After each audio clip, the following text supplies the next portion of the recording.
iPhone 11, the next generation of iPhone, and it is jam-packed with great new capabilities and an incredible new design. Apple is playing catch-up with its rivals.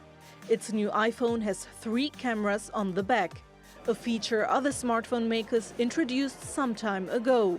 Consumers absolutely still care about cameras, and that's why it was a little surprising over the last couple years that Samsung and Huawei got the jump on Apple. To fend off competition, the phone comes with a price cut too.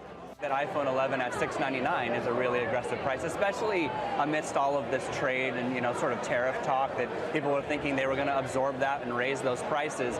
The Silicon Valley titan is rolling out its new products as it's coping with the US-China tariff dispute. But it's also entering another battle, the global streaming wars. Its TV Plus movie platform will launch in November and is set to offer fresh original content every month. Apple TV Plus will be available in over 100 countries at launch. And it is just $4.99 per month for your whole family. All of these incredible shows for the price of a single movie rental. This is crazy. The monthly fee is cheaper than the $7 Disney will be charging for its upcoming streaming service, and about half the price of rival Netflix. Buyers of an iPhone, iPad or Mac get a free year of streaming. Shares of rivals like Netflix and Disney dropped following the announcement, with Roku being hit the hardest. Apple's new arcade game service will also launch for $5 this month. Declining phone sales in past quarters have forced Apple to look for new revenue sources. It's now hoping that its new products and aggressive pricing will take a bite out of the competition. Sibel Karkus, TRT World. Well, for more on this, Shawn Dubravac joins us again from Washington, D.C. He's the president and CEO of the Avrio Institute. Hi again, Shawn. Now, as with all of their product launches, Apple likes to think they're being groundbreaking, but as we heard, several other smartphone makers already have 3 cameras at the back of their phones. Is this another example of Apple simply playing catch-up? I think in this particular instance, you are seeing Apple play catch-up.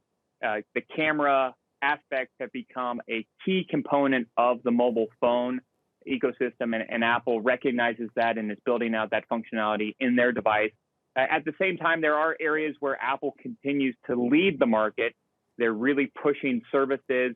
We saw Apple TV Plus launch, and for those who are buying devices, they will get a free year subscription. So they're clearly trying to support their ecosystem as they continue to build out a variety of new services. Now let's look at the pricing of their smartphones, because it still at this moment brings in the most revenue for the company. Now, the prices that Apple have been charging have always been eye-watering compared to their rivals. Do you think they're finally trying to be more competitive on that front? I think you are seeing a shift in Apple's traditional strategy, still trying to be a premium product, but you're seeing them come out with a very attractive introductory price at $699 for the iPhone 11. And so that will be very attractive to many consumers. You're also seeing them continue to keep some of their older models in the market. The iPhone 8, which was launched in 2017, still in the market at a lower price point now. Well, they launched a new Apple Watch. They kept Apple Watch Series 3, which was also launched in 2017, now at $199. So you see them not only introducing new models at premium prices, but continuing to maintain other products at lower prices to really try to create a suite of offerings for the consumer. Yes, now Apple also seems intent on undercutting its rivals in the streaming sphere, $499 for its soon-to-be launched Apple TV Plus product. Do you think they're quite worried about going up against the likes of Netflix and Disney Plus when that launches? Apple has a clear value proposition here because they have 900 million installed devices. So they could easily grow a service to 100 million plus subscribers over the next 2 to 4 years, just given their installed base.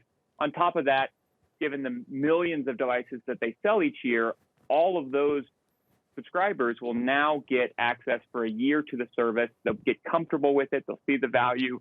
Many of those will stay on as long-term customers. So it's a great business model for Apple to grow their offering, leveraging the installed base that they have already today. Now, what else do you think Apple needs to do to remain competitive, not only in the smartphone devices arena, but I guess across tech generally?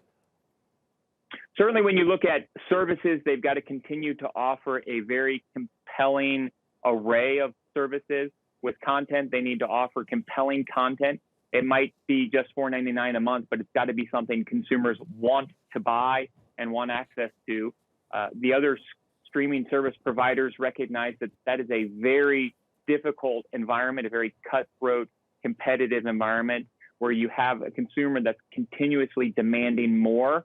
And so that space is becoming more crowded. They're going to have to continue to innovate there. Obviously, on the hardware side, they're going to have to continue to innovate. And you see them slowly building out the ecosystem through incremental innovation. The Apple Watch is a great example where early on it might have just provided you alerts and messages. It's now becoming the hub for your health and monitoring your health. And so you're seeing that device become more than what it once was. Okay, Shawn Dubravac, we'll have to leave it there, but thanks so much for your insights on Money Talks.